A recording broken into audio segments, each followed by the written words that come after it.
Le choix, c'est de pouvoir montrer des artistes d'aujourd'hui, des artistes qui sont parfois aussi cinéastes. On veut montrer que les frontières entre les disciplines sont poreuses et qu'on peut montrer le travail d'artistes dans le cinéma, au cinéma, sur grand écran. Et c'est le cas de ce film de Marie Voignet. Tourné au sud du Cameroun, le film retrace les expéditions de Michel Ballot, un explorateur convaincu de l'existence du Mokele-Mbembe, un animal présent depuis près de 2 siècles dans les récits des Pygmées Baka, mais jamais établi dans l'histoire. Il y a des témoignages notamment de pêcheurs pygmées qui, depuis très longtemps, affirment avoir vu cet animal.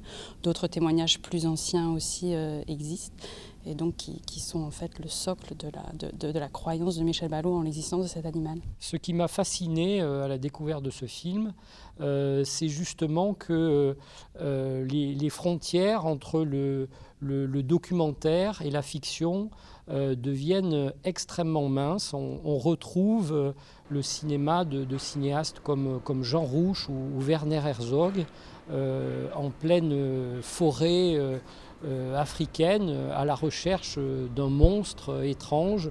On ne sait trop que croire, qui croire, et c'est ce qui est tout à fait fascinant, vu par le biais d'un cinéaste qui suit un explorateur pendant 1h30 de film. C'est évident que le Mokele-Mbembe a une forme d'existence après laquelle on peut discuter longuement, mais quelque part, indéniablement, sa figure existe, ne serait-ce que dans des récits, des croyances. Après, au niveau de la zoologie, je ne sais pas et je pense que personne ne sait. À ce jour, aucun spécimen ni aucun squelette n'ont été portés à la connaissance des zoologistes qui ne croient pas en l'existence de cet animal autrement que sur le plan mythologique. Seul Michel Ballot reste persuadé que les récits de cette région d'Afrique révèlent un fond de vérité et que cette bête, ressemblant à un dinosaure, est bel et bien existé. À ce jour, aucun spécimen ni aucun squelette n'ont été portés à la connaissance des zoologistes qui ne croient pas en l'existence de cet animal autrement que sur le plan mythologique. Seul Michel Ballot reste persuadé que les récits de cette région d'Afrique révèlent un fond de vérité et que cette bête, ressemblant à un dinosaure, est bel et bien existé.